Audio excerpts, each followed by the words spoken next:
This is Markin Out. Pro Wrestling Talk by Pro Wrestling fans. We marking out, y'all. Follow on Twitter. Pro Wrestling Talk by Pro Wrestling fans. We marking out, y'all. Marking Out. Pro Wrestling Talk by Pro Wrestling fans. We marking out, y'all. Brennan likes fisting. Pro Wrestling Talk by Pro Wrestling fans. We marking out, y'all. We're marking out. Pro Wrestling Talk by Pro Wrestling fans. Welcome to Markin Out. Pro Wrestling Talk by Pro Wrestling fans. This is episode 774. Make sure you check us out at markinout.com. Also, go subscribe and download wherever you are listening to your podcast, such as on Spotify. Did we make your end of the year list? Let us know. Tag us in your story or send us a tweet. Whatever you do, let us know. Give us a like on Facebook.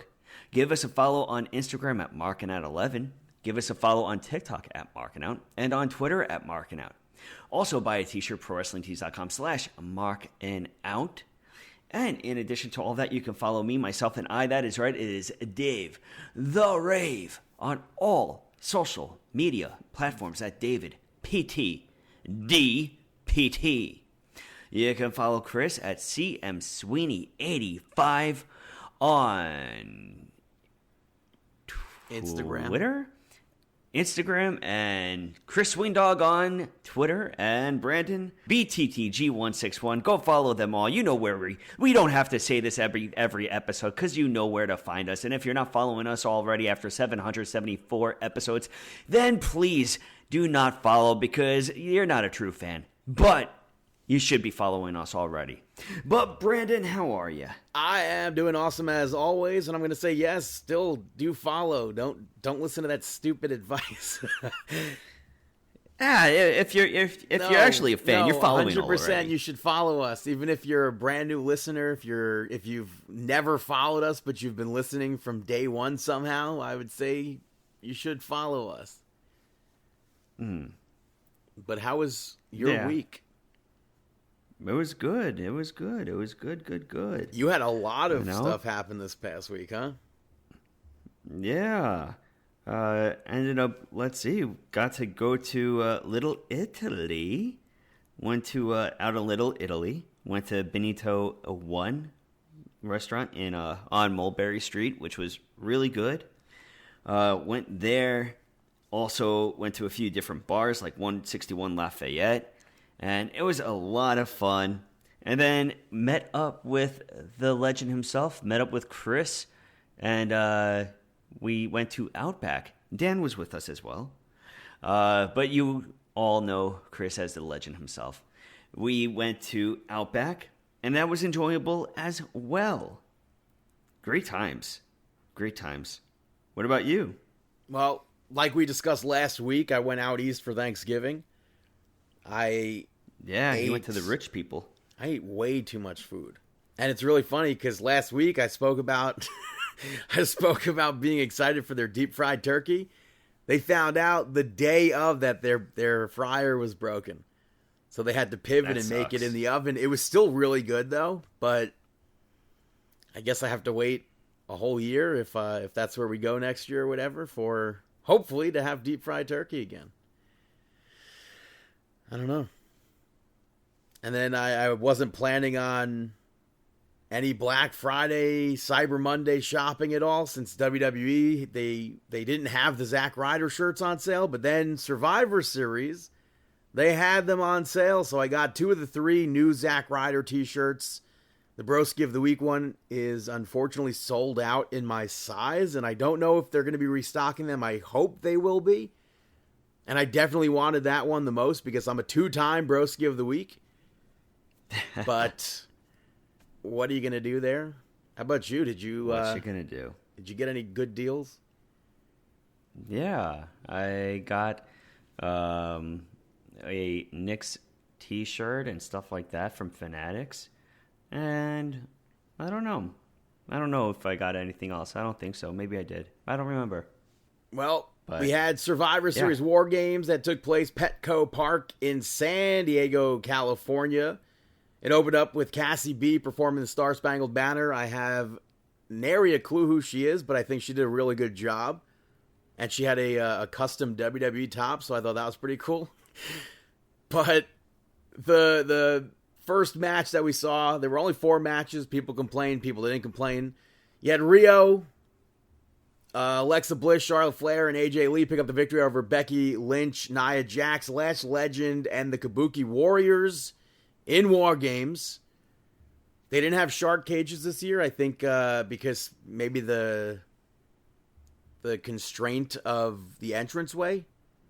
They were coming out of the dugout, so they just entered like normal, like when the clock ran out, they came through the tunnel. You had Charlotte and I like Asuka. that more.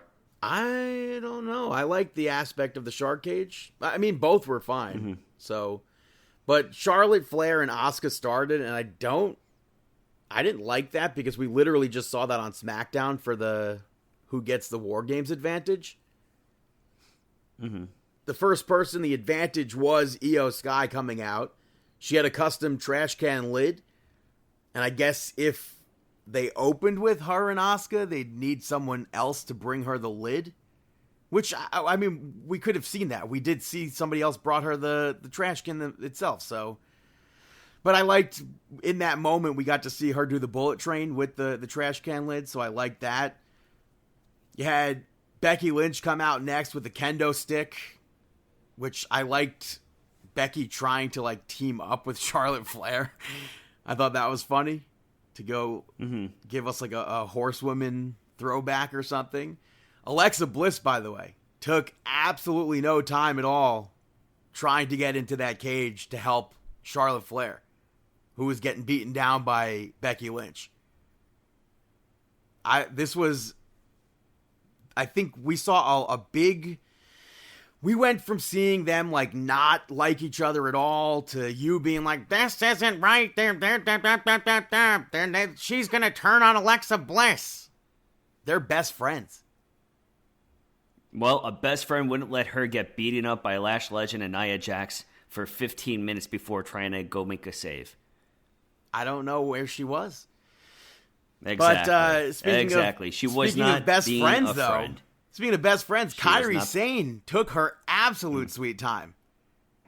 She didn't even like run down right away. She came out with a chain, and she was still able to take down the faces when she got in. I don't know. I feel like with the time that it took for her to get in, maybe they shouldn't. Yeah.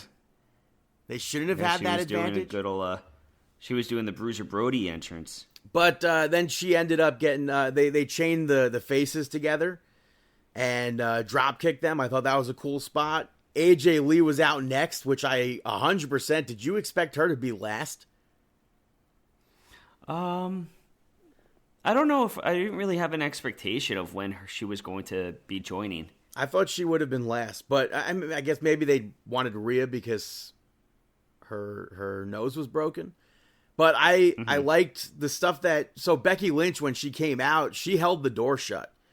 AJ Lee, something that she never got to do when she was active on the roster 10 years ago. She got into a cage. She climbed up the cage. I should say for a match herself. She was in a cage before. But she climbed up the cage, dove off.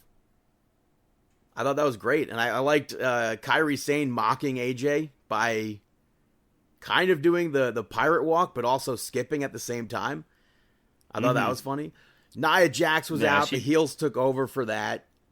But like I mentioned, Rhea Ripley was the last one in for the faces. Huge pop from the crowd. She came out in that Terrifier getup. Yeah, she was, I guess, cosplaying a bit as Art the Clown. And she brought Io's trash can. I think it's safe to say that she's going to be in Terrifier 4 at this rate. I don't know if it was an official thing or not, but I saw somebody say that she's starring in the 4th one. Yeah, I saw just a rumor. I don't know if she would star in it, but I could definitely see like a one-off kill spot. She also brought kendo sticks into the match. Rhea Ripley had Kairi Sane in the Prism Trap at one point, and Io put that trash can over Kairi's head and drop kicked her, which is a spot that it was almost identical to the one that they had a few years ago at War Games. They did it to Asuka. Yeah, they did it to Asuka.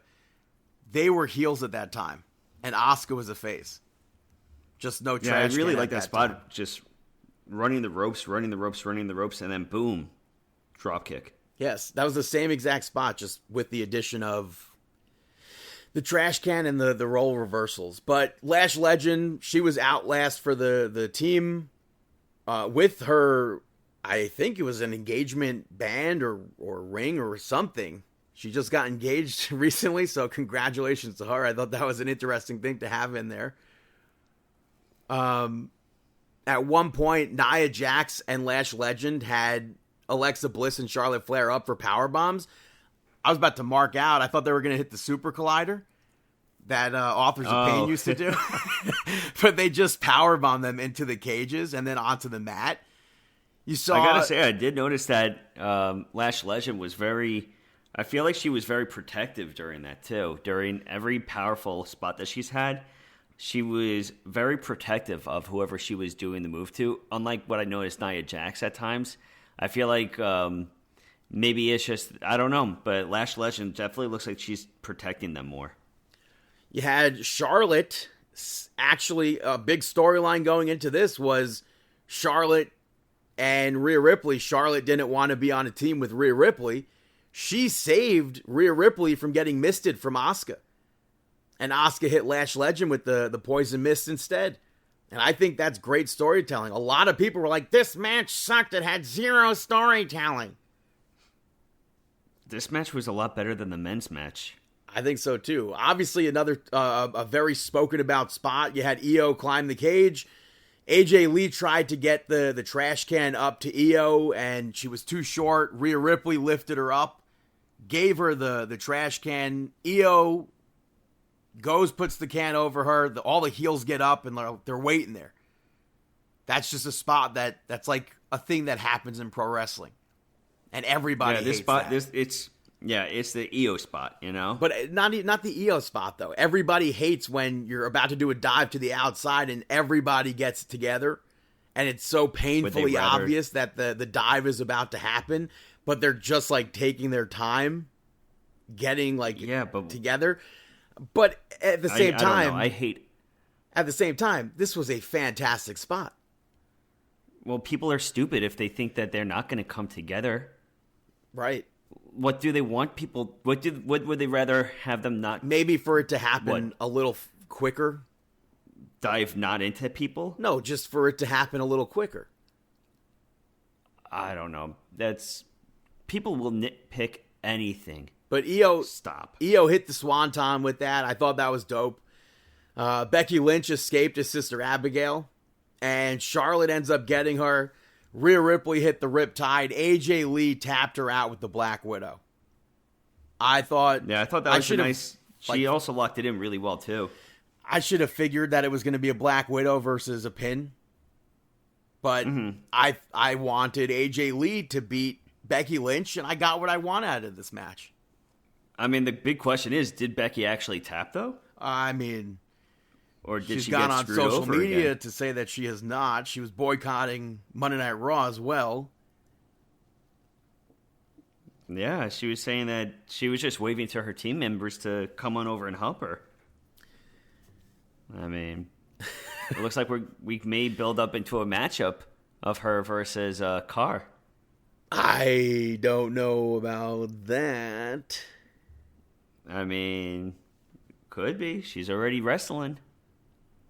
After that, you had Dominik Mysterio pick up the victory over John Cena to become the new Intercontinental Champion in John Cena's final premium live event ever.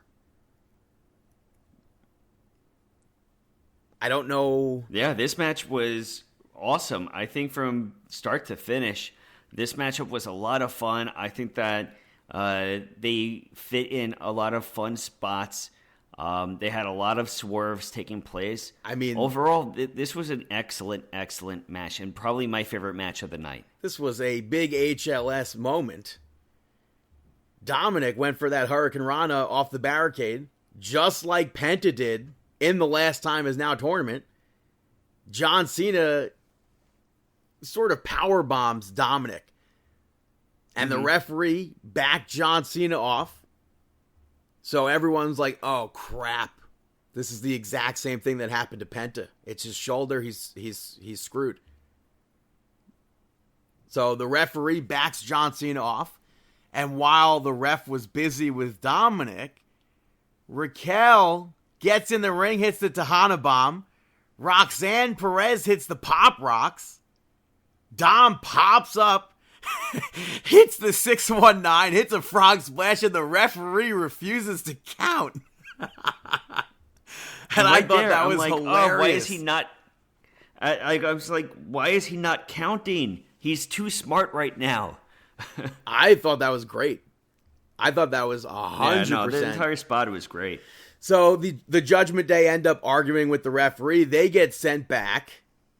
And listen to the crowd during that entire spot. And I thought it was great that there's so literally one more match left after this match, and John Cena still works in more people to this tour. Yeah. So I think it's great that they got to work with John Cena. John Cena did the 5-knuckle shuffle. He went for the attitude adjustment, which Dominik reversed. And then John reversed Dom's reversal into the STFU. And then we got that Eddie Guerrero spot where Dom unzipped his boot, which led to Dominik hitting the 619 without the boot. He hit another frog splash, and I'm like, oh, that's it. Cena kicks out. John Cena hits another attitude adjustment. Dominik kicks out. John Cena, though, accidentally hits the referee with a shoulder block. He locks Dom in the STFU again. The Judgment Day ran down. Finn Balor, JD McDonough. And they had the upper hand. John Cena, though, ends up taking both of them out. And, I mean, we're in San Diego. I thought we were going to see Rey Mysterio and get that, hometown sort of pop. But he hits that double. I feel like that maybe... I don't know. I feel like I would have left the Rey with the Monday Night Raw. But again, he's kind of intertwined in that already. Mm-hmm. So it wouldn't have been out of the blue that Rey Mysterio showed up to save John Cena here. But John Cena did that double attitude adjustment on Finn Balor and JD McDonough. That's probably the last time we'll ever see that move. So that's true. Even though we didn't get Rey Mysterio, I'm happy that we at least got that just to have one more time. Dominik, though, grabbed the Intercontinental Championship to use, and John Cena ends up ducking it, hits another attitude adjustment, and then Liv Morgan returned. Sort of slaps Dom. The slap kind of looked iffy. It didn't really look like she slapped him. Mm-hmm. And I was like, oh, well, that sucks. And she hops into John Cena's arm, and I was like, well, what the hell is going on here? And then she did the John Cena heel turn face.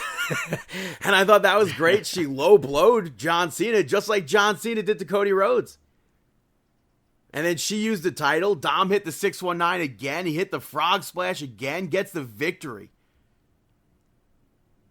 Part of me would have liked to have seen the Intercontinental Championship on the line in John Cena's final match, but everything involved in this match was absolute fire. I agree with you. This was a great match. It was a great moment for Dom, too. I mean, this is his hometown crowd. I mean... San Diego. And then, Raquel and Roxanne, Liv Morgan also got to work with John Cena on the Last Time Is Now tour. Yeah. Well done. Yeah, this was just a fun match. Next up, you had Stephanie Vicaire pick up the victory over Nikki Bella to retain her championship. This matchup, it was good. It was good. I think Nikki Bella definitely held her own versus Stephanie Vicaire, who's really continuing to make a name for herself. I do question how much longer until Vicaire drops the title, though. I can't. I don't have a thought in my mind right now as to who could even take the title from her. As far as this match goes, I think it was a lot slower than the other matches from Survivor Series, but I liked this match. I liked Nikki teasing the Devil's Kiss, but Stephanie Vaquer reversed it and then tried to use it on Nikki, but Nikki rolled through to get to the ropes. Vaquer ends up hitting the SVB. Nikki Bella kicked out.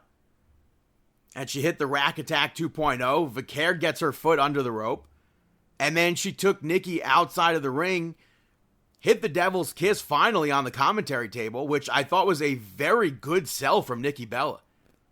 A lot of times we don't see people sell the Devil's Kiss like where it looks like, oh, wow, that's a good sell.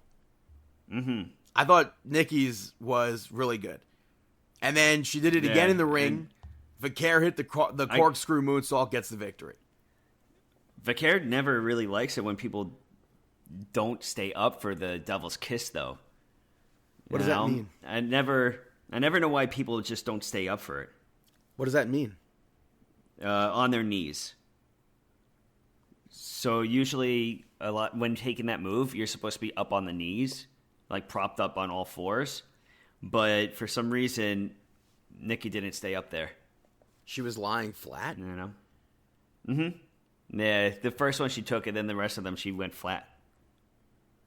I don't recall. Is that like you have inside knowledge to Stephanie Vaquer?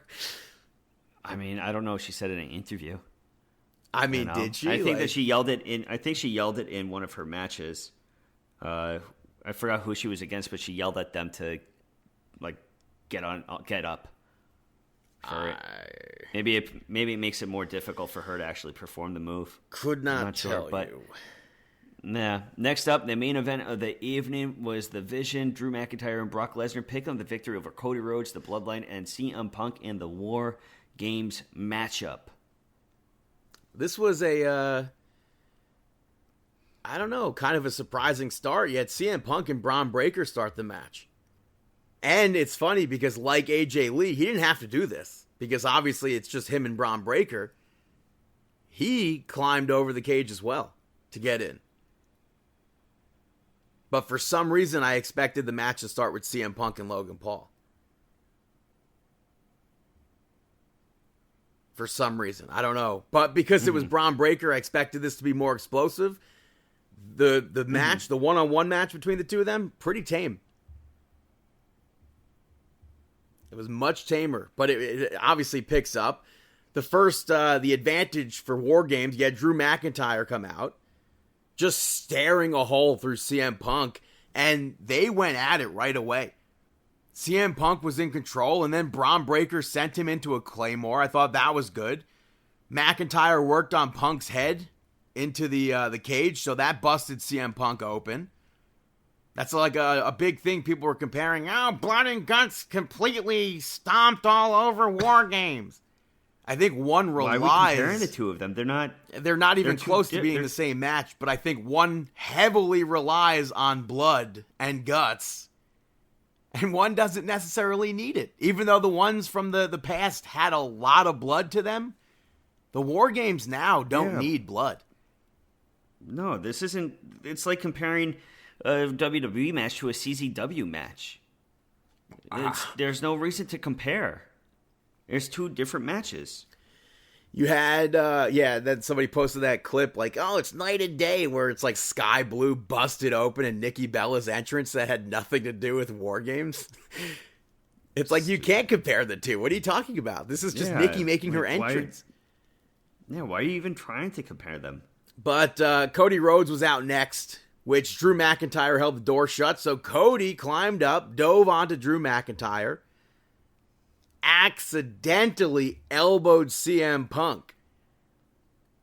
But then they came together, they hit the heart attack, they did a doomsday device, which Braun Breaker landed. Like, would you say that was right on his neck or what?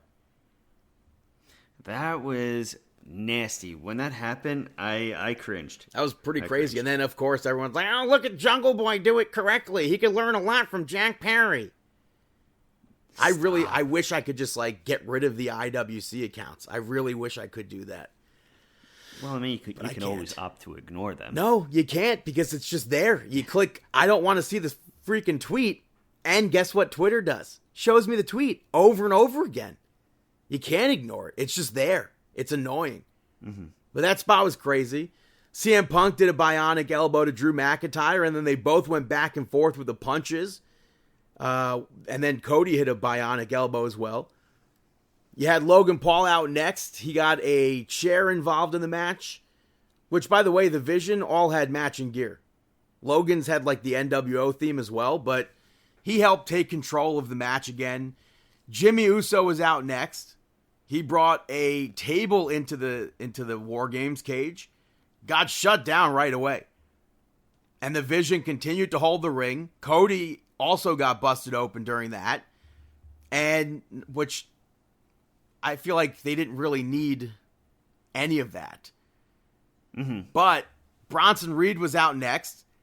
He hit CM Punk with a tsunami right away.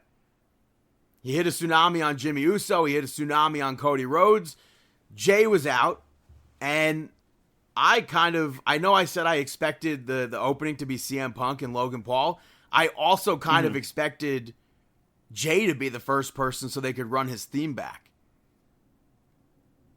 That would have made sense. But you had the Vision in control. He got in, took them all down by himself somehow. I don't know how that was possible. And then the Usos worked together. They hit the 1D on Logan Paul. And then when all the faces had the ring back, Jay was like, let's do it. He climbs up to the cage. They run the music back. Everybody's eating. The fans are going nuts. The IWC was furious. How dare they go to an event and have fun? How dare they? This is stupid. They all look stupid. And Brock Lesnar's music hit. He came in and destroyed everybody. Jay kind of went through a table. Everybody ate an F5. Brock also started to use the chair and then left the cage for Roman Reigns, but that just ties into Roman Reigns being really pissed off with Jey Uso. Mm-hmm. Instead of continuing to hold the ring, you know Brock Lesnar's in this match. You know someone else is coming out soon. You, instead of dishing out pain, decide to redo your entrance? How dare you, Jay? Is that not storytelling? Like, it could definitely be put into there. Which, I mean, not to skip ahead to Monday Night Raw, I feel like it kind of did. But Brock Lesnar, like I said, destroyed everybody. And then finally, Roman Reigns was out. Like I said, Brock Lesnar came out of the cage for that. And people were like, why isn't Brock getting DQ'd? And it's like, brother, the match didn't start yet. They could fight outside. Aye. Which I really wish we could fight outside the cage in the video games. Not the case. They even made mention of that too, about him outsmarting the system. Yeah. So Roman Reigns right away rocks Brock Lesnar with a bunch of Superman punches. But Brock caught him in one of them, F5'd him through the commentary table.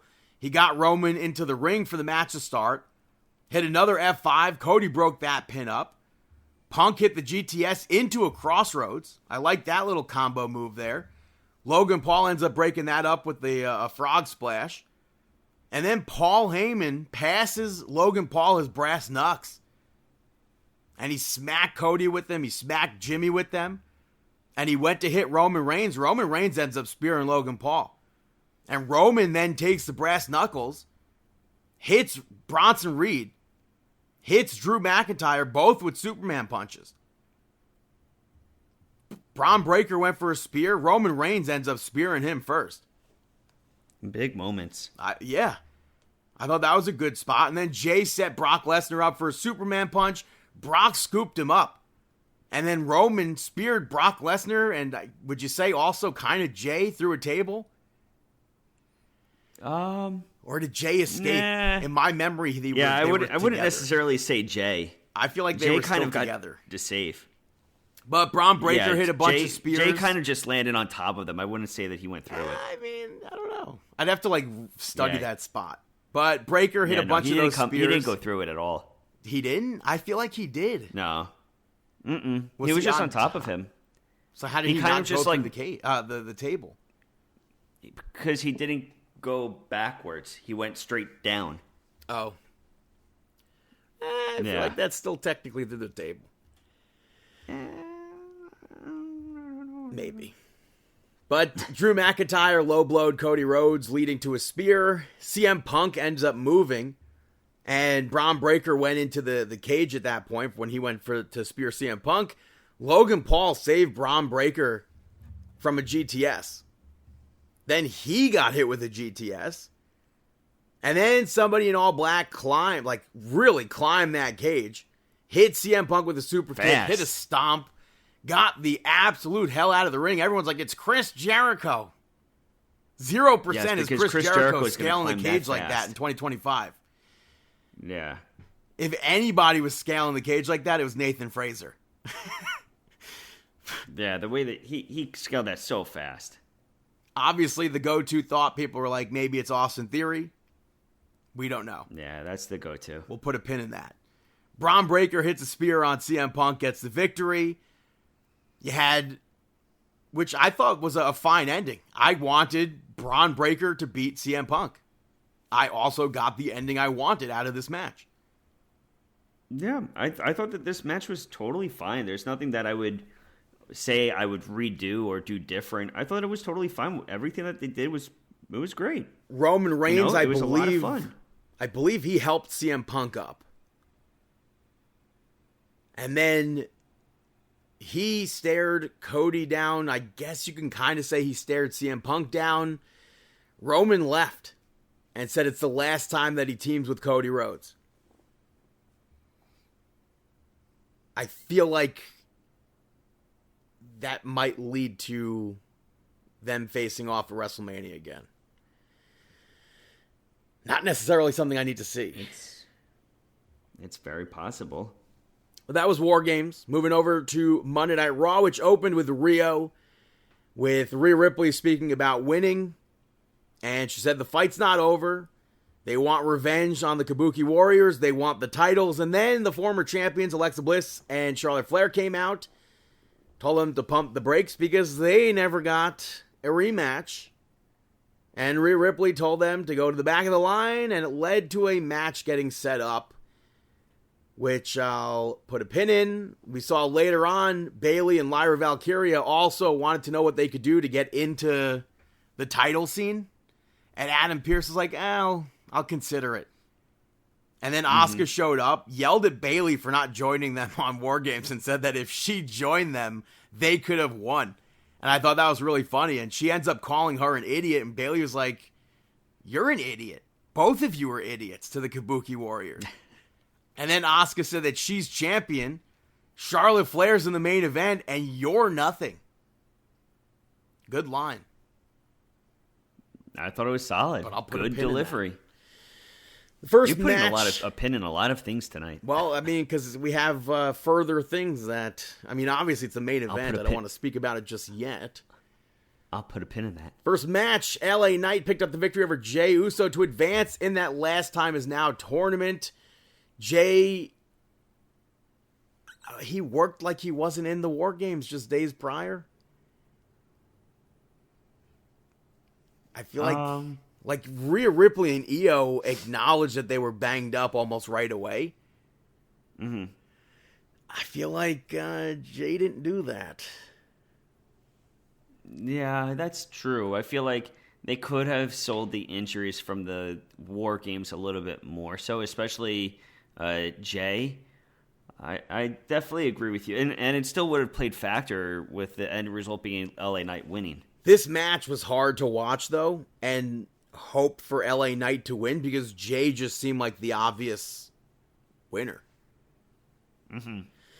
He reversed the BFT, he hit the super kick, he hit another spear, and Uso splash, and I'm like, that's it. But LA Knight kicked out. And he did a quick roll-up and got the victory, which I think is honestly the best outcome. I totally agree with you. I'm really happy that LA Knight picked up the victory in this one. And I had to re-watch it because I was confused with the pinfall itself. I had to go back and rewatch it to see how it actually happened so fast. I was okay with it. And then Jay, obviously visibly upset, tore apart the ringside area. Jackie Redmond tried to interview him even later on. He was not having it at all. He said a lot of people are in his head, and he really can only blame himself. So, yeah, I don't know where that's going to be headed. I mean, maybe he's thinking, like, should I not have run back my entrance at War Games? Yeah, probably not the best thing that he could have done. And then, and then later on, for the last time is now tournament, we saw Gunther pick up the victory over Solo Sikoa to advance. Tala Tonga got involved at some point, but outside of that, I feel like this match was pretty even. And I think Solo got a lot more in than I really expected for him to do. But every match of this tournament, like I just keep saying, it's like this is the whole tournament. The whole tournament, people are like, this tournament sucks. I think everybody, I said it the last week as well, everybody in this tournament looked really good. I agree with you. And I think that this matchup of Solo versus Gunther was very good. Especially because you got to showcase both wrestlers. Yeah, I liked when Solo set up for the Samoan spike and then Gunther hit him with that barrage of chops. And Solo's facial reaction to that was just like, it was perfect.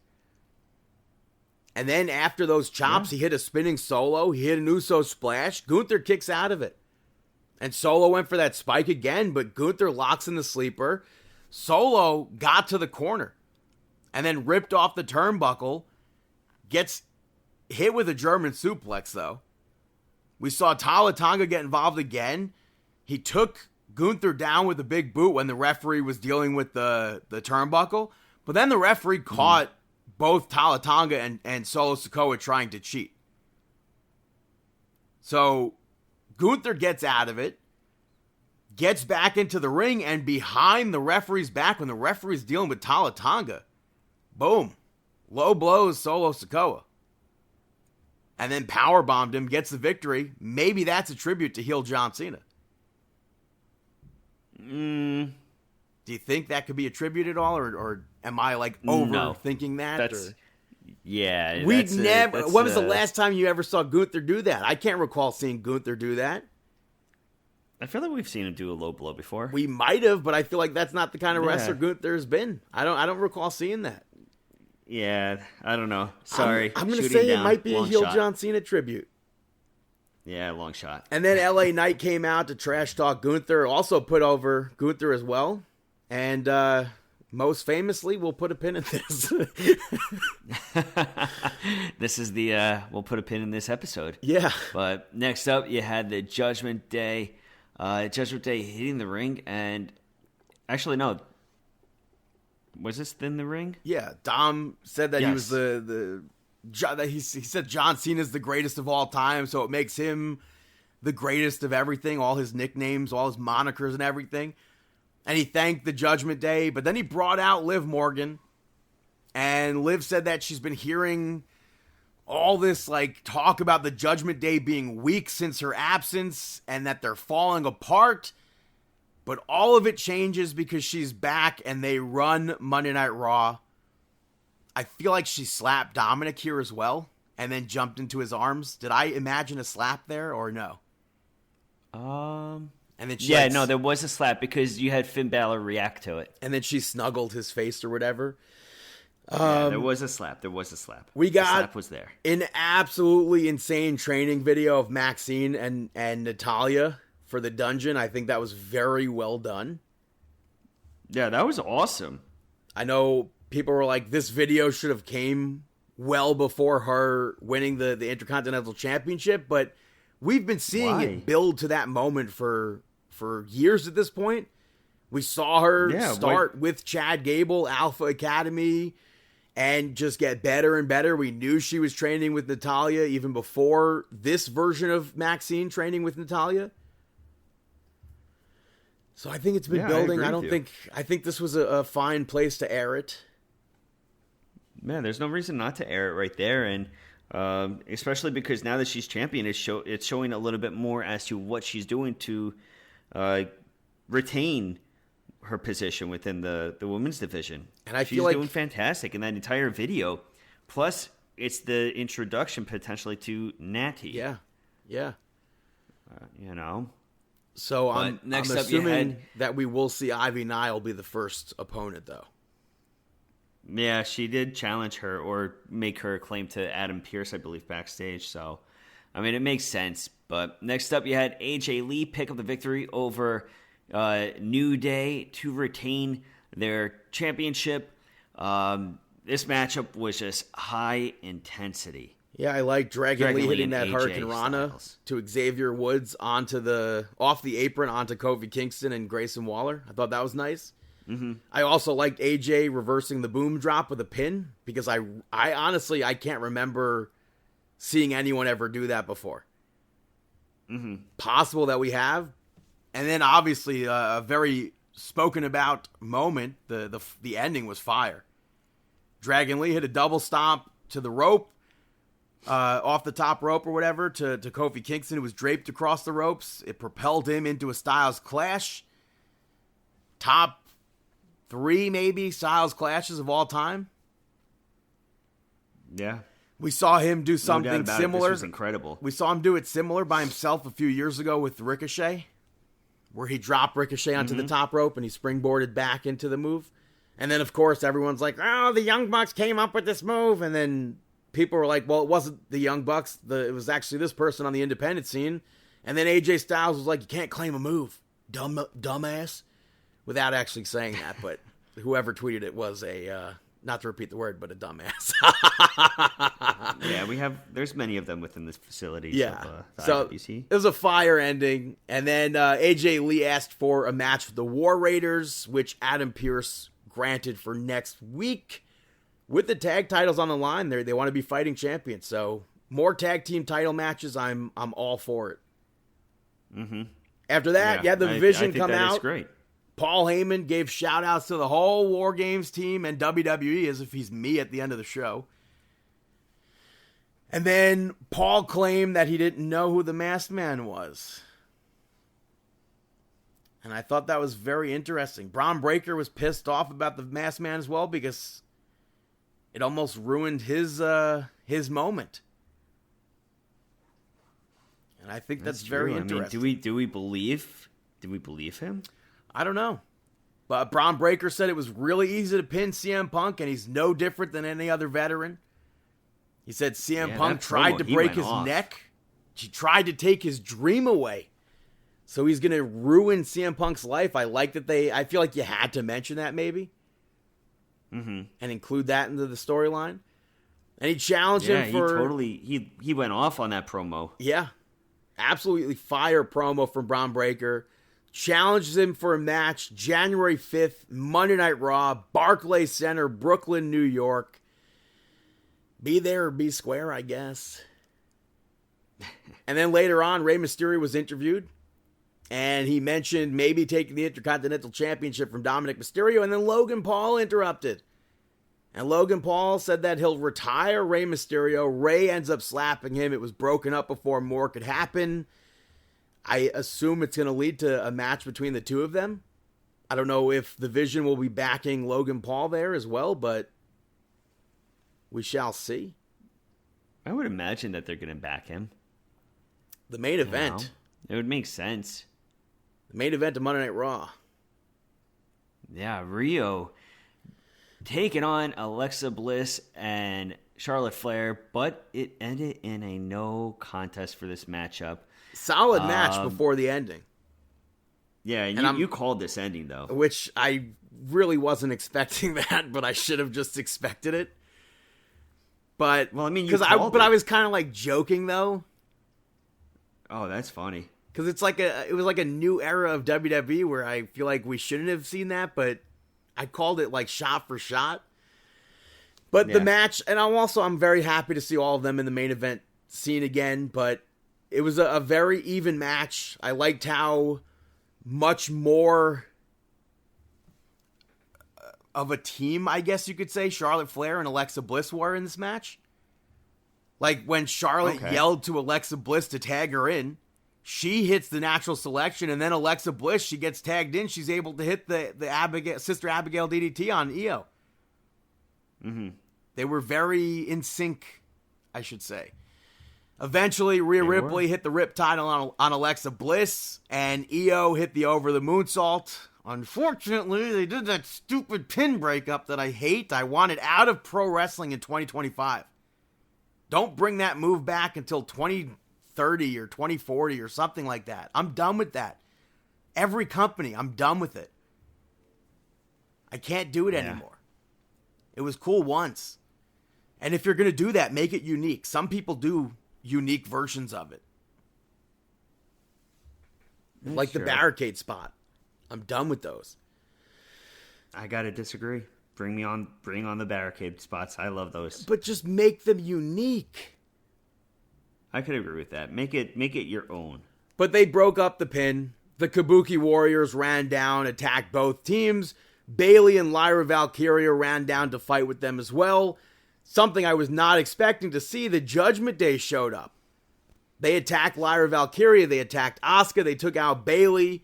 Roxanne goes to hold up the title and then gives it to Liv Morgan. And Liv Morgan holds it back. Hands it back to Roxanne Perez. And then raised Raquel and Roxanne's arms. That was huge. If they do go for gold, then obviously Liv would be going for Stephanie Vaquer. She did speak to Stephanie Vaquer earlier in the night, just be like, hey, I'm back. Yeah, she totally let her know that she's back and she's here for business, you know? Great close to Monday I do Night like Raw. that took place. Yeah, great ending. Moving to... I don't care what people said, but that was a really solid way to end Monday Night Raw. And people were like, Triple H promised for this episode to be epic, blah, blah, blah, blah, blah. I mean, Braun Breaker cut a fire promo. Everybody's like, how am I going to piss off fans? I'm going to tell them that it's going to be epic. I'm sorry, but did they... Guess what? Also, did they tune in to see an epic Monday Night Raw? Guess what? It was a good episode of Monday Night Raw. Yeah, it was good. NXT kicked off with the Women's Iron Survivor Challenge Summit, which they all spoke. Kalani Jordan heavily booed. And then Fatal Influence interrupted and put all the competitors down. Kalani ends up pushing Jordan Grace, and then everybody brawled, including Fatal Influence. Ava set up a 6-woman tag match for them. And later on, we saw Lola Vice, Sol Ruka, and Kendall Gray pick up the victory over Fatal Influence. This had a good amount of chaos to it. And I think that works with the Iron Survivor Challenge being this weekend. I liked how well the faces worked together. Like that Irish whip from Sol Ruka right into a fireman's carry from Kendall Gray. Part of me expected Fatal Influence to be the one walking out as the winners. So I was I was surprised to see Sol Ruka hit that Soul Snatcher on JC Jane. Yeah, but I'm happy that they picked up the victory, though. You know, I'm happy that Vice, Ruka, and Gray were able to pick up the victory. I was surprised that the fans weren't really too big over Kendall Gray. It seemed. I don't think I saw that or heard that. Yeah. After the match, though. Yes. I don't know. I mean, Zarya ends up spearing Kendall Gray, but seemed like she was... I mean, she had to have been aiming for Sol Ruka. It looked like it. I mean, she just did a little sidestep. If she didn't get that sidestep out of the way, she was going to get rocked. I didn't get that. I know there was an earlier segment between the two of them, but I feel like that it didn't make sense there. Yeah, like why go for it? Yeah, I just didn't get it. Mm-hmm. Like, is she now just a heel? I don't think she's a... I mean, she's not a full heel. I mean, she just went to go spear her best friend or whatever. Mm-hmm. So I don't know. I mean, Or was she trying to spear someone else? I mean, couldn't did possibly she hit her see intended target? I couldn't see any other world where it wouldn't have been Sol Ruka being that target. I don't know. Mm-hmm. Unless maybe she was meaning to hit Kendall Gray and then challenge her for the Evolve title. I have no idea. I mean, that's what they're going to probably end up going with, right? I mean, it's possible.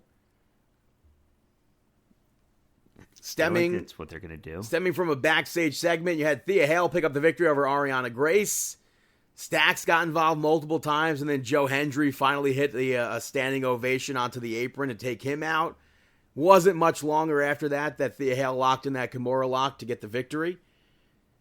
So they're continuing the tag team between Joe Hendry and Thea Hale. Yeah, and they're having such great backstage segments and stuff, like her trying to get him to dance with her. Like on TikTok? It's very good. Yeah, the TikTok I don't know if I would call that a backstage segment. That's a more of a Thea Hale does this on TikTok video. But next up, you had Josh Briggs pick up the victory over Tavion Heights. As expected, a very physical, brawling matchup. Yeah, I mean, it started before the bell. They fought ringside. They did the turkey gimmick.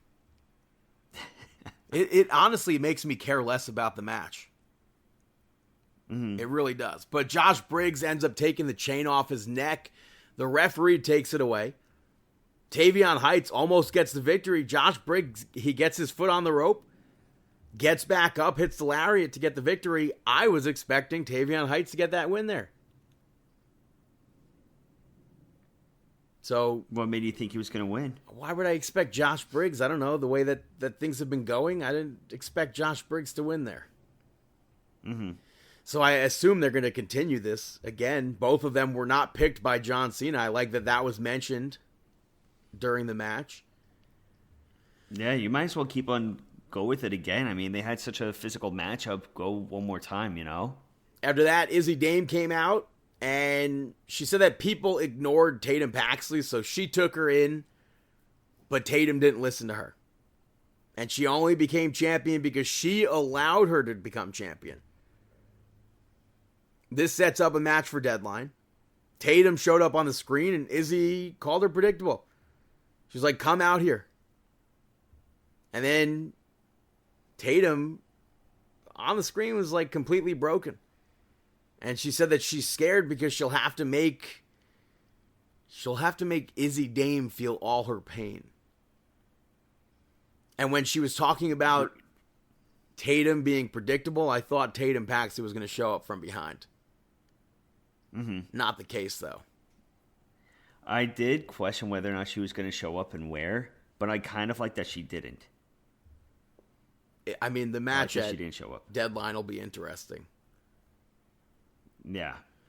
But great promo. Next up, you had OTM pick up the victory over Chase U. This was chaos. On par with the other matches. Yeah. And I don't know if they needed... I feel like they didn't need to start like this. But Chase U controlled really the beginning of this match until OTM took over. OTM, I didn't get this spot either. They had the match won, and Bronco Nima pulled the pin. And then he continued. Chase U had a short comeback off of that. And then eventually they get the victory. I didn't get that moment at all. I don't know if that was a mess up or what. Yeah, like why do that? Or if they were just trying to do more pain or whatever. That spot didn't fit to me. Main event saw Joe Hendry, Leon Slater, Javon Evans, and Miles Bourne pick up the victory over Dark State. This didn't start chaotic, but it became very chaotic. Which, like I said, seemed to be a running theme leading to Deadline. But it felt too much like an episode of AEW. What do you mean? There was too much uncontrolled chaos. And I felt like not all of it was necessary. Okay. The ending of this match I liked, understand that. where Javon could have had it won, but Leon Slater tagged himself in. Leon Slater could have had it won, but Miles Bourne tagged himself in. And because Miles Bourne was the one to get the actual victory, he got to pick his spot in the Iron Survivor Challenge. Or he'll get to. They didn't announce the spot, but... Mm-hmm. And then they closed with a contract signing between Ricky Saints and Obafemi for the NXT Championship.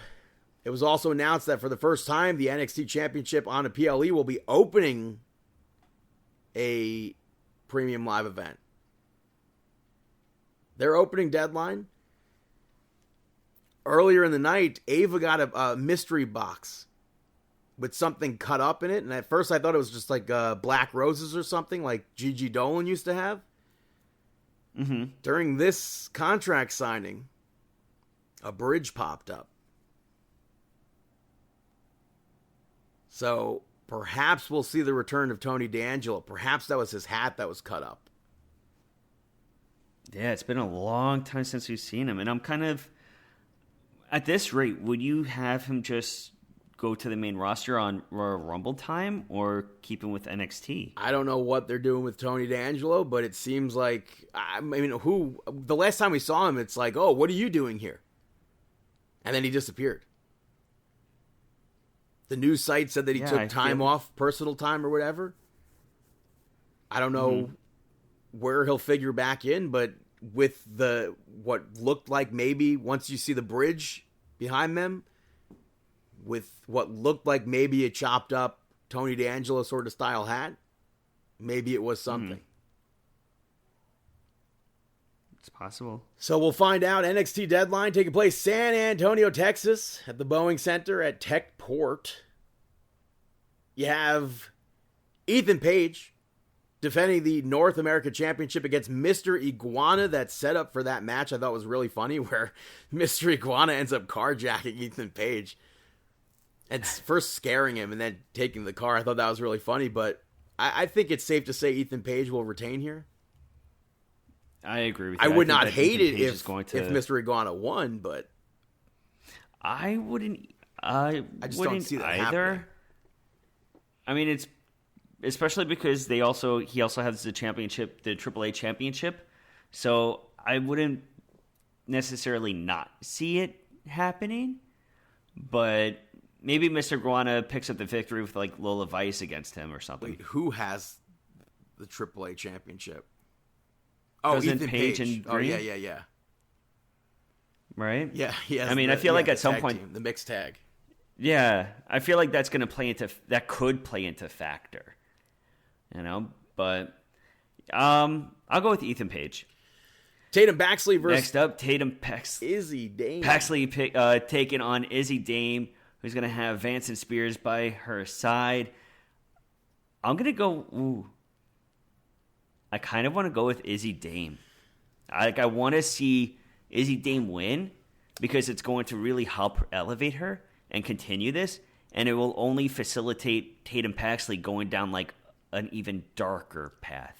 Like maybe it just totally lets her mind loose. Some people I saw saying on the internet, I don't think they're official rumors or anything, but I saw people theorizing.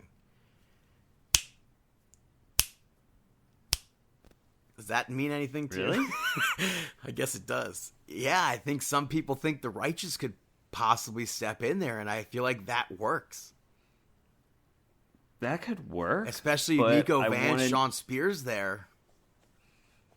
That could work. I just want to see where it goes. I mean, I don't know where it goes, but I think the Righteous and Tatum Paxley could definitely fit together. Mm-hmm. I don't know if I chose Tatum Paxley to win yet, but I'm going to pick Tatum Paxley. All right, so you pick Paxley. I'm picking Dame. Let's go over to the men's Iron Survivor Challenge. I feel like we should go with the NXT Championship first, since we know it's opening. We should have opened with that one. Stupid me. All right, yeah. Obafemi taking on Ricky Saints for the championship. Saints. So, okay, here's the thing, though. If Saints wins, Oba has to go to the main roster. Yeah. Like, I can't see Oba losing this and then not being brought up. I could see him putting over Saints as, like, the guy, and then, but Oba, maybe hold them off TV until Royal Rumble. I don't know. I really would like to see Oba Femi at least maybe on that episode of Saturday Night's Main Event. I mean, how are you going to put him in there? I don't know. I don't think you could. I mean, there's no reason to rush him into that either. I don't know. We know it's NXT versus the main roster, so. Yeah, that's true. That's true. So then I would, okay. So keep Obafemi there and then have him have his matchup. Not that I want to see it end, but he could easily, which I really think this should be a match on Saturday Night's Main Event, not specifically Obafemi being in the match, but the U.S. Open Challenge.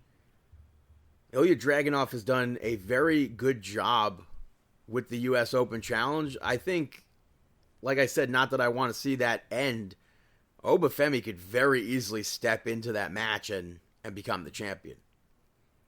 Mm-hmm. Especially on a Saturday Night's Main Event where we're showcasing younger talent. And then John Cena. But I'm saying Ricky Saints retains here. Yeah, I'll go with Ricky Saints, and I don't know what happens with Obafemi. But next up, the Men's Iron Survivor Challenge matchup for the NXT Championship. For a match at New Year's Evil, Javon Evans take on Leon Slater versus Joe Hendry, Dion Lennox, and Miles Bourne. I am going to go with Miles Bourne. Actually, how do I not go with Joe Hendry, though? I thought you were going to say Javon Evans. No. I mean, they're all so talented. You know what? I'm going to... Damn. Because I don't want to see Miles Bourne, like, slow down. But you also kind of have to cash in on Joe Hendry, right? I don't know. I was going to say Javon Evans, but because you said Miles Bourne, I feel like I have to say Miles Bourne too, although he gets the advantage in the match. I would really like to see him go on to New Year's Evil and then beat, hopefully, Ricky Saints for that title. You know what? Yeah, Ricky, I could see Miles Bourne do that. The Women's Iron Survivor Challenge, though, is, I think, much more difficult to pick. You have Sol Ruka, Lola Vice, Jordan Grace, Kalani Jordan, Kendall Gray.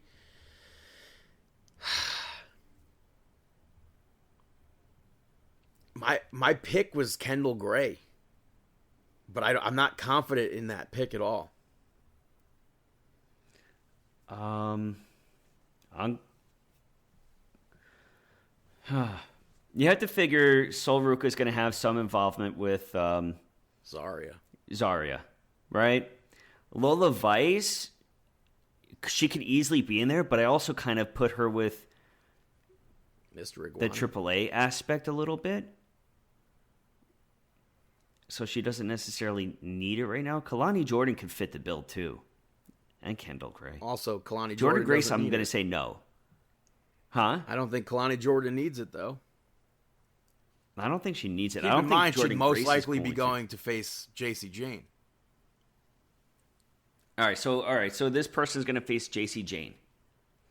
Assuming JC Jane is still champion come New Year's Evil. Mm-hmm. I'm going to go with Kendall Gray. It's tough to pick her because she is a current champion. That's true too. I forgot. I'm going Kalani Jordan then. I'm going Kalani Jordan. Final pick. Those are our predictions for... Wait, who did you pick? What? Who did you pick? Kendall Gray. Even though she's already a champion? Yeah, I don't have faith in the pick, but...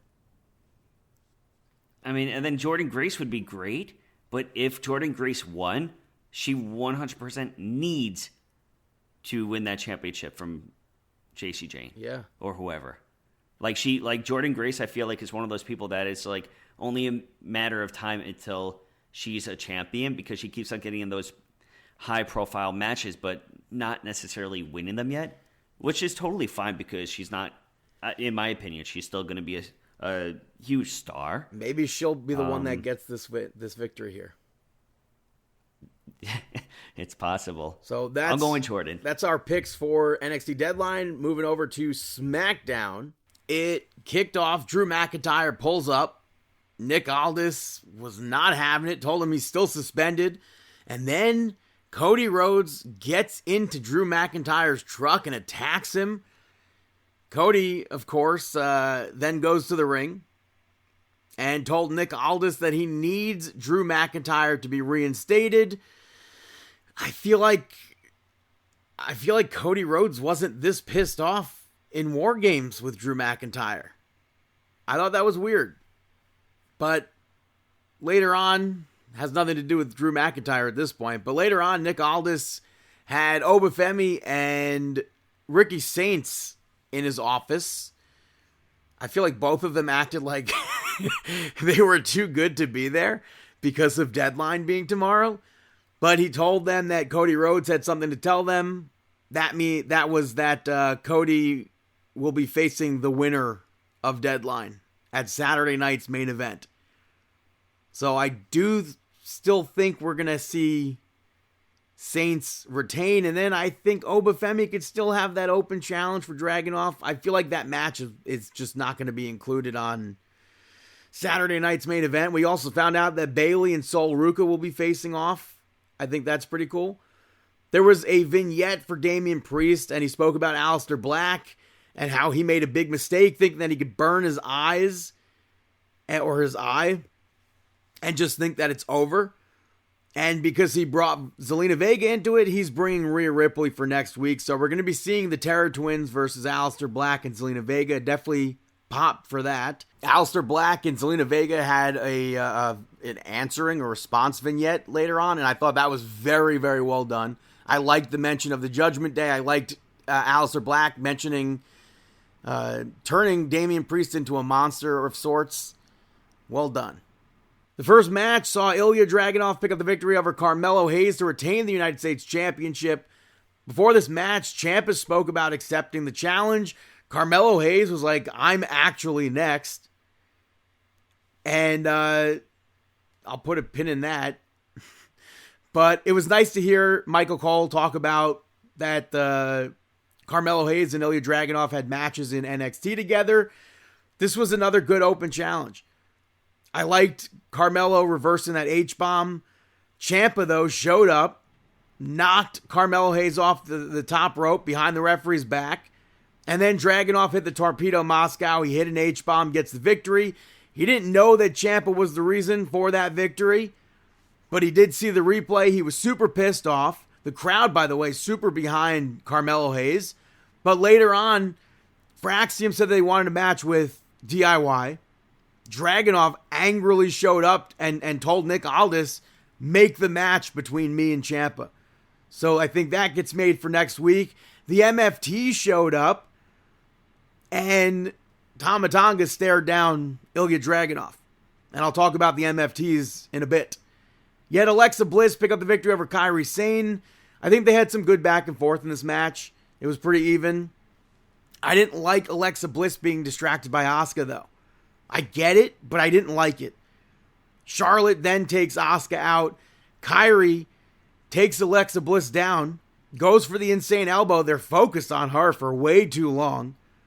She goes for the elbow. Alexa Bliss gets up, hits the Sister Abigail DDT, gets the victory. I just think Alexa Bliss shouldn't be distracted by stuff like that.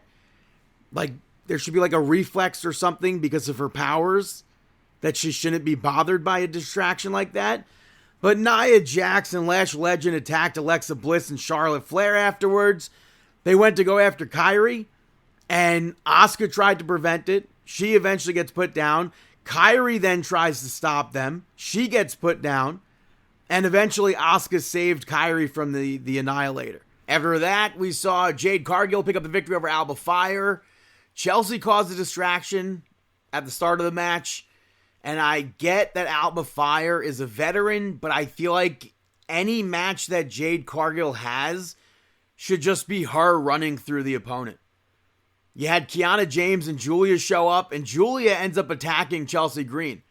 And the only reason why, based off of that, the only reason why Jade Cargill was able to win was because of that distraction, was because Alba Fire took her eyes off the match to see Julia fighting with Chelsea Green.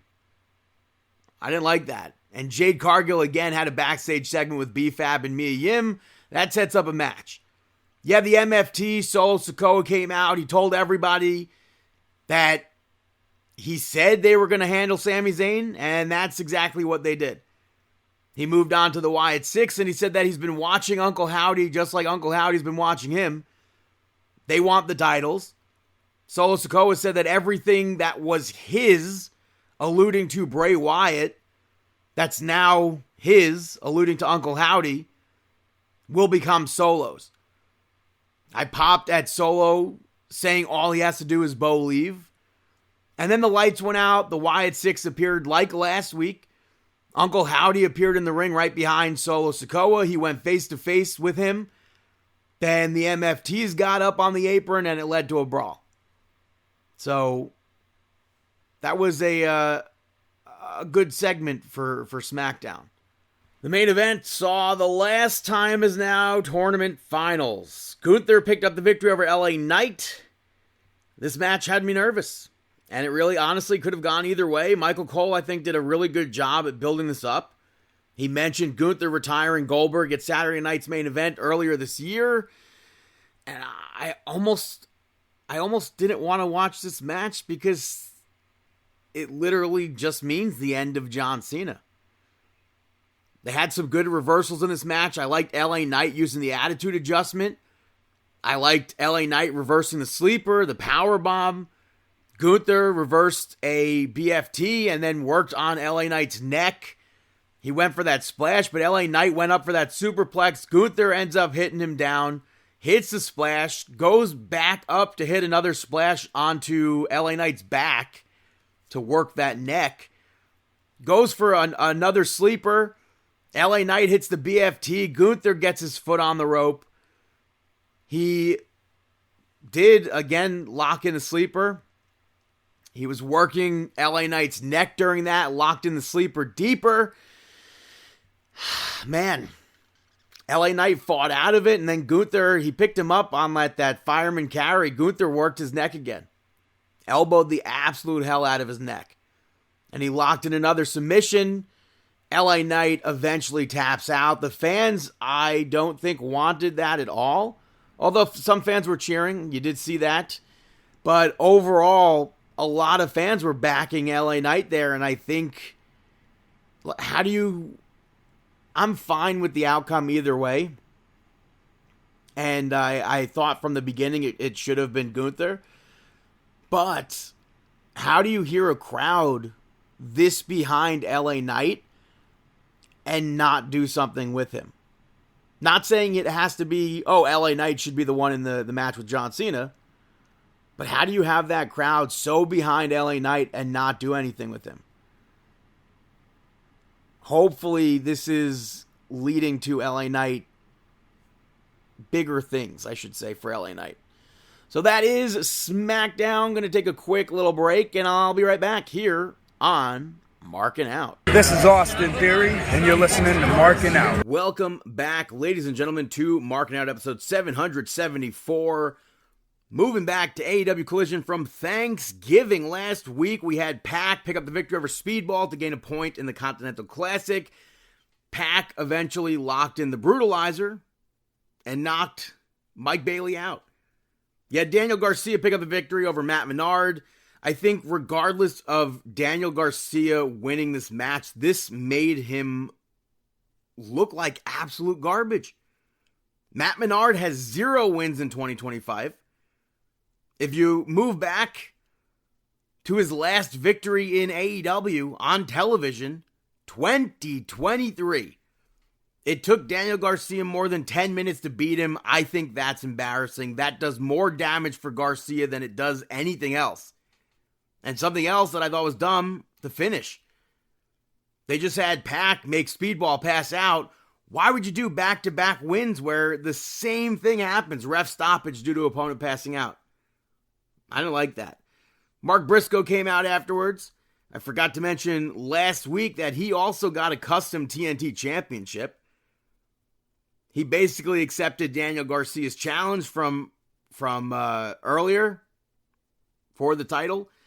Daniel Garcia just stood there like a creator wrestler being created in a video game. But you had FTR. Stokely was putting FTR over. Austin Gunn, Juice Robinson showed up. Austin mentioned that they were the last team to beat FTR. They congratulated them, though, on winning the titles.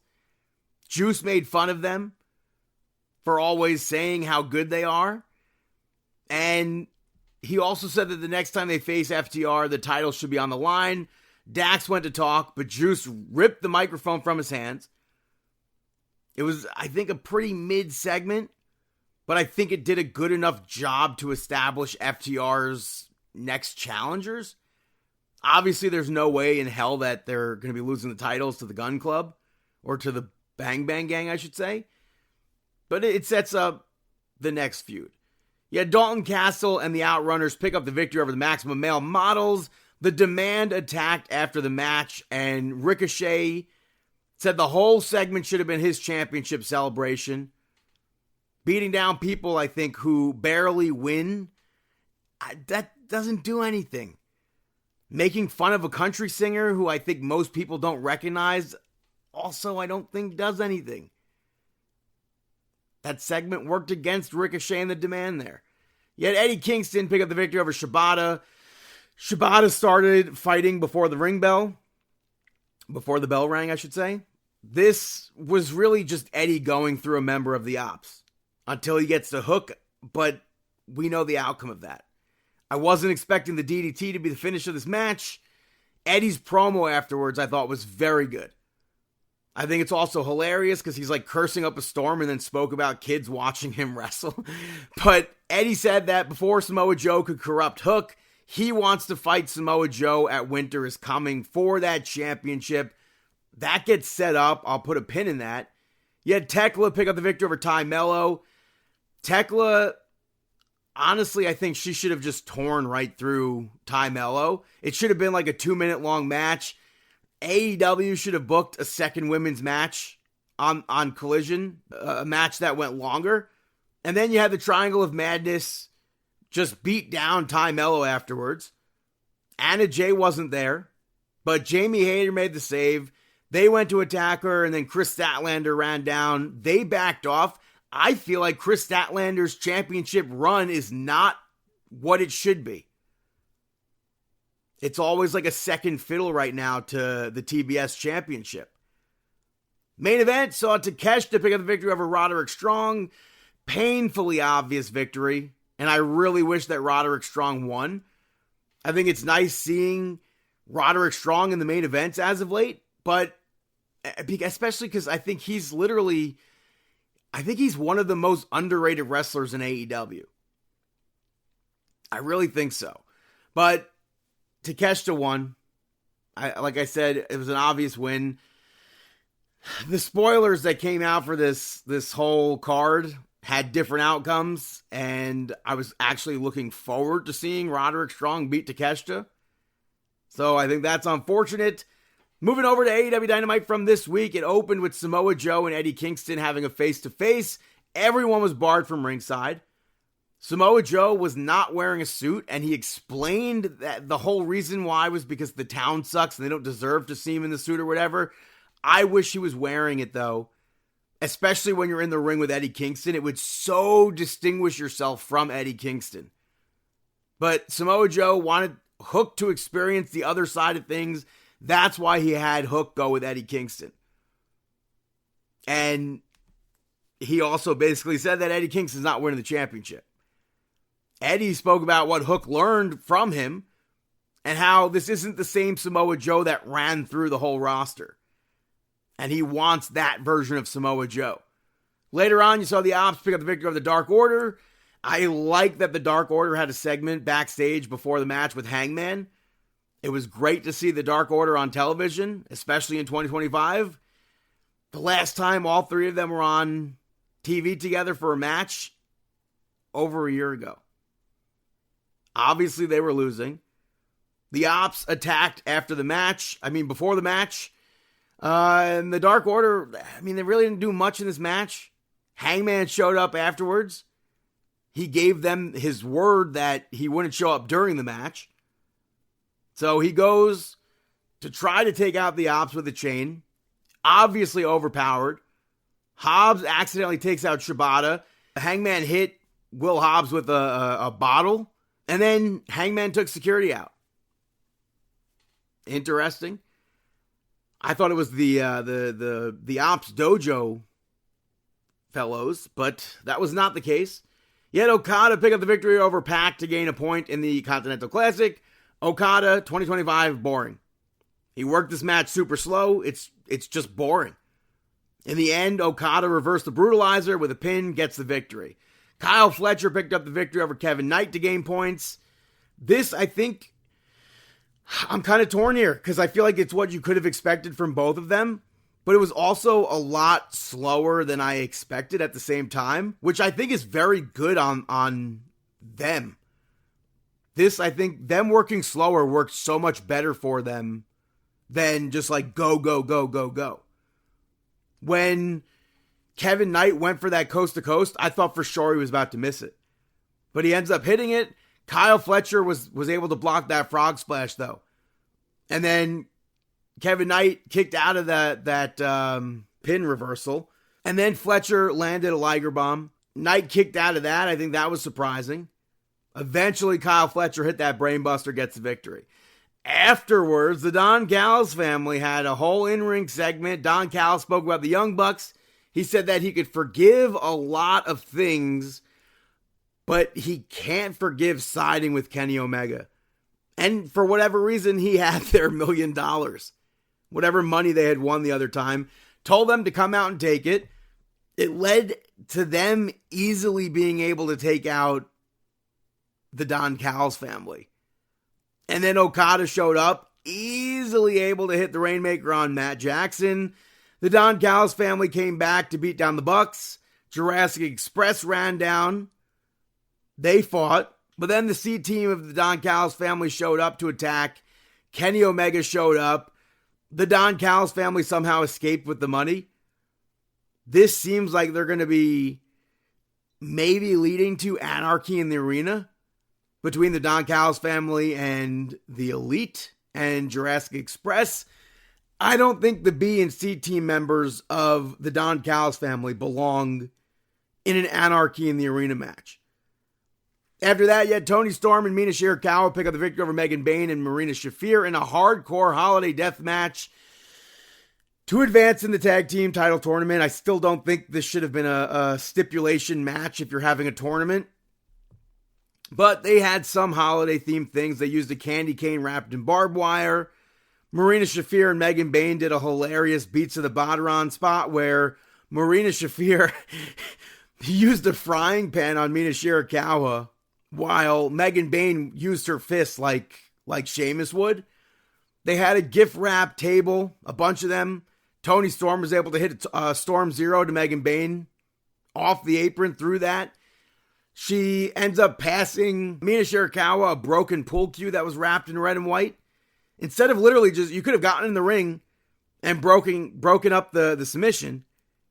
She chose to hand a pool cue, let the submission go on longer, and then Marina Shafir was able to poke her eye to release or Mina Shirakawa was able to poke Marina Shafir's eye. Tony Storm reversed that F5 for Megan Bayne and hit a Storm Zero onto Marina Shafir. I thought that was really cool. And then Luther showed up dressed as Santa Claus. He had a gift for them. It was very clearly about to be his hand. He puts his hand through. The spot gets blown.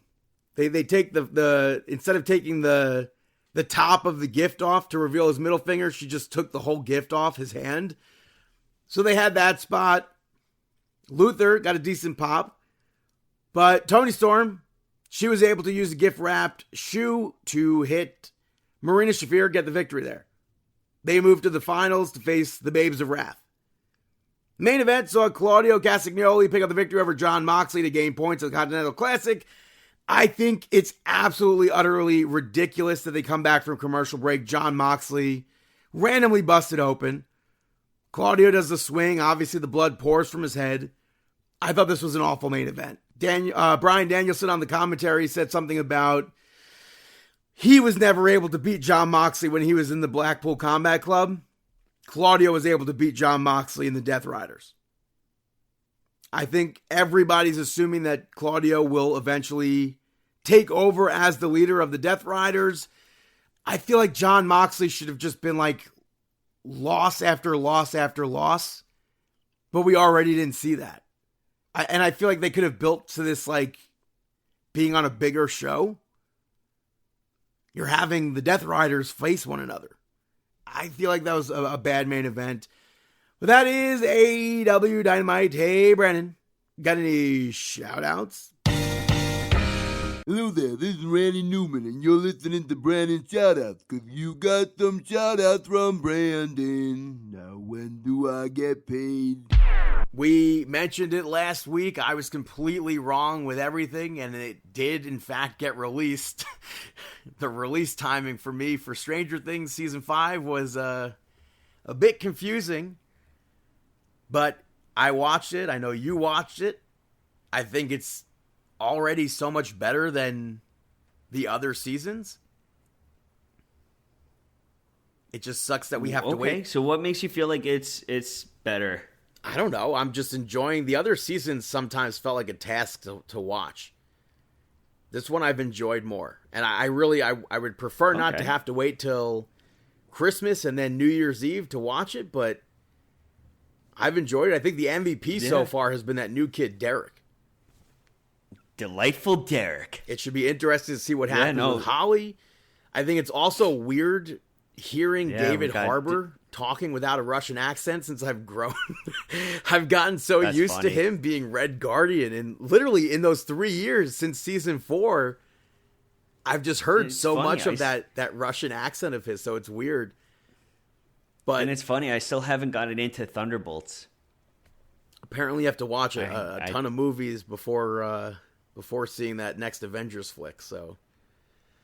Yeah, I'm still struggling to make it through Thunderbolts. But I don't know. Do you want to talk spoilers Stranger or Things, what? I mean, you have Hardcore Holly and Delightful Derek. Do you want to talk about spoilers here or no? I feel like it's too early. Yeah. The Tonight Show literally spoke about everything, so I don't know. Yeah, everybody here, ready? We're about to talk about Stranger Things. If you plan on listening or watching this season and you haven't yet, if you don't skip ahead or if you don't stop listening, then give us a 5-star rating. That's on you. But yeah. This is, I do agree with you. This is actually one of my favorite seasons. I like the introduction of all of the new characters. And then even,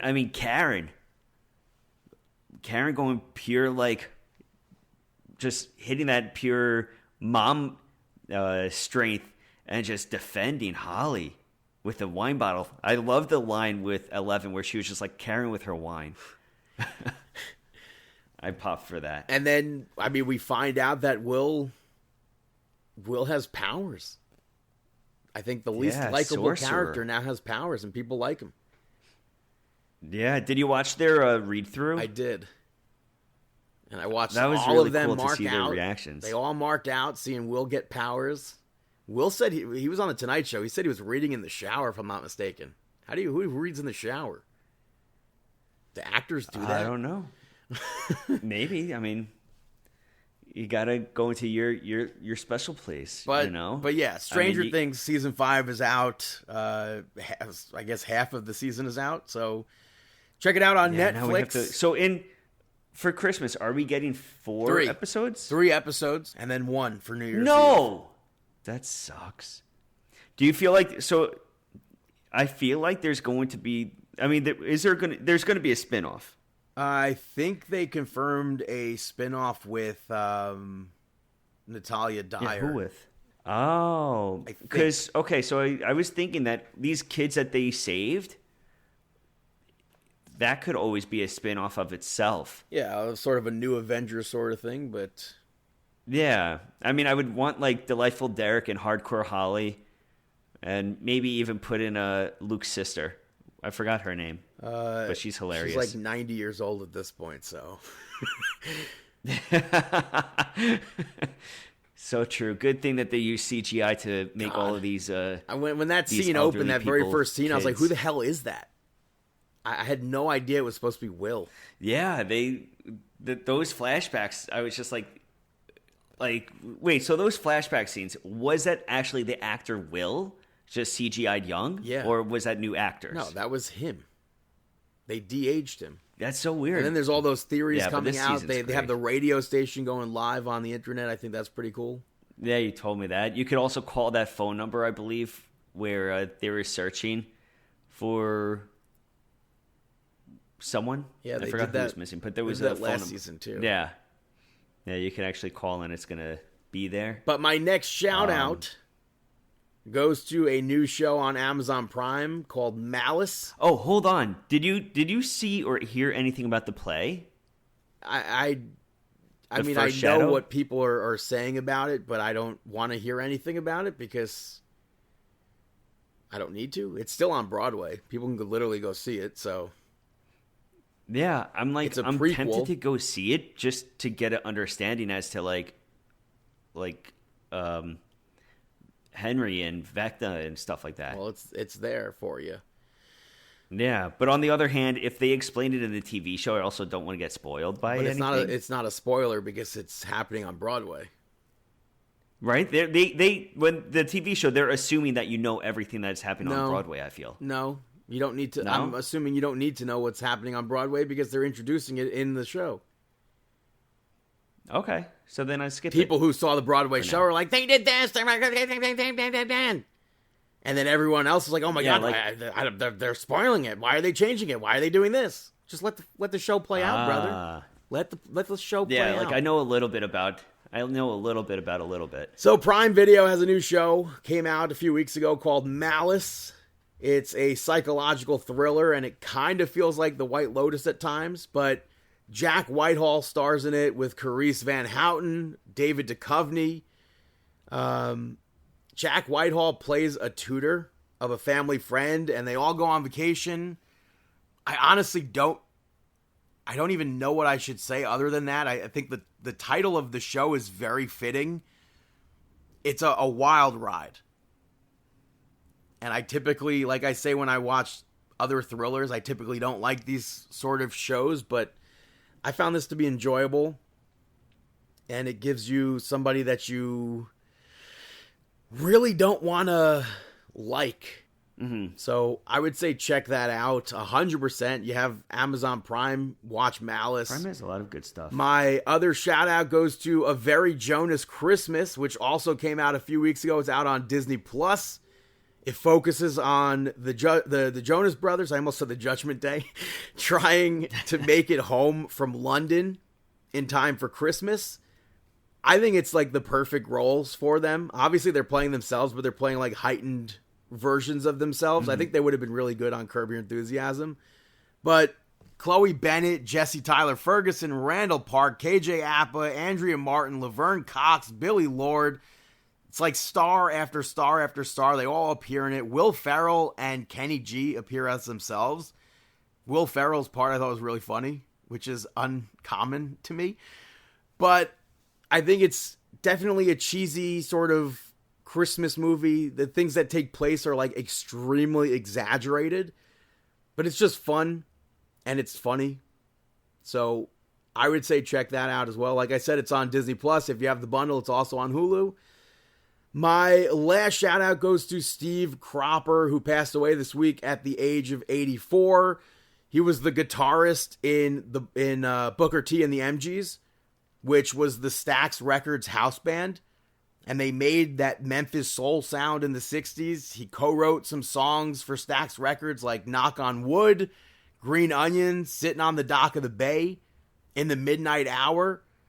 He was a member of the Blues Brothers with, most of the MGs, Booker T and the MGs seem to have been in the Blues Brothers too. But with them, they backed artists like Sam and Dave, Otis Redding, Wilson Pickett, He played with everybody: Dolly Parton, Jimmy Buffett, Jose Feliciano, Peter Frampton, Art Garfunkel, Paul Simon, Etta James, John Lennon, Ringo Starr, Rod Stewart, Neil Sedaka.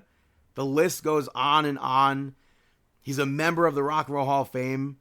That opening guitar riff that you hear at the beginning of Soul Man is him. If you've never heard of Steve Cropper, look him up. Go listen to his music this weekend. And those are my shout outs. Now it's time for our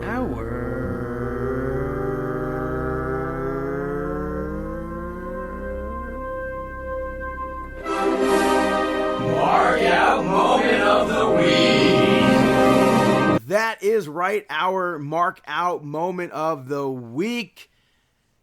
They said goodbye to the Simpsons map in Fortnite. So that's kind of unfortunate, but they have a brand new season out, a brand new chapter, whatever they call it. I still don't know. But I marked out because in this new battle pass, you have Marty McFly, Michael J. Fox. That doesn't make sense why they get rid of the map. I feel like that'll eventually come back, but I don't know. Yeah, when. It doesn't make sense to me. Especially if like so many people are behind it and love it. Why get rid of it? I feel like it had so much support that it has to come back. But I'm really happy that Marty McFly is in there. I'm not a fan of the new physics that they changed. They also changed the HUD that I don't like. But Marty McFly has his guitar, has a pickaxe, which I think is dope. It also has a back bling gimmick. He has the Nikes. I think it's a huge miss not giving him like a DeLorean or a hoverboard for his glider. But with those Nikes, a hoverboard emote is there. So at least there's that. I don't know how, I mean, you could have given a back bling for the hoverboard too, so I didn't get that, but I wish Doc Brown was in the game. People are saying that he's going to show up in the store, so you'll have to purchase him. Not going to do that. That sucks.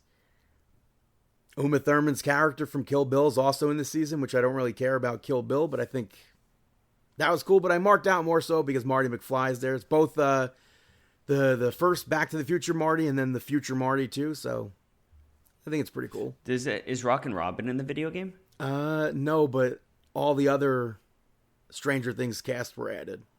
11 was already in it. Up. That could have been... Huh?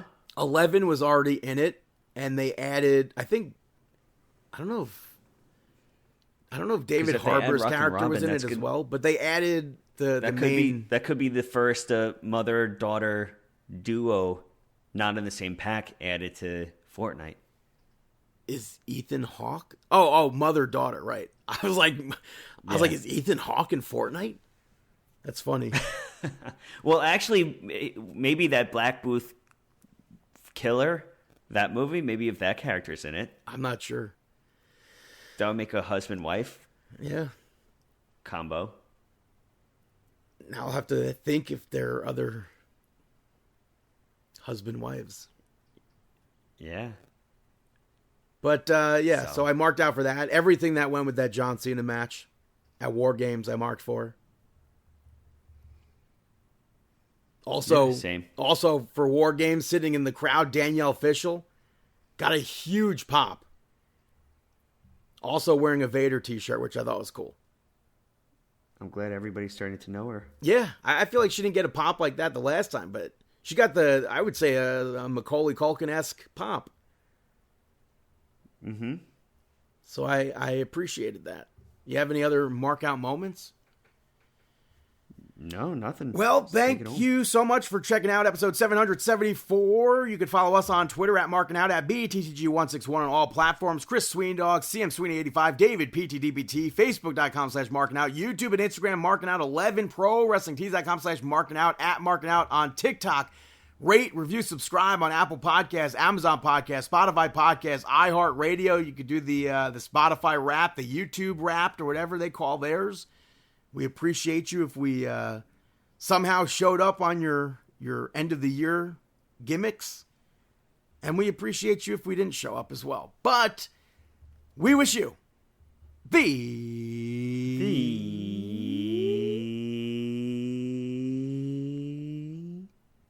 best of luck in your future endeavors. have a fantastic week.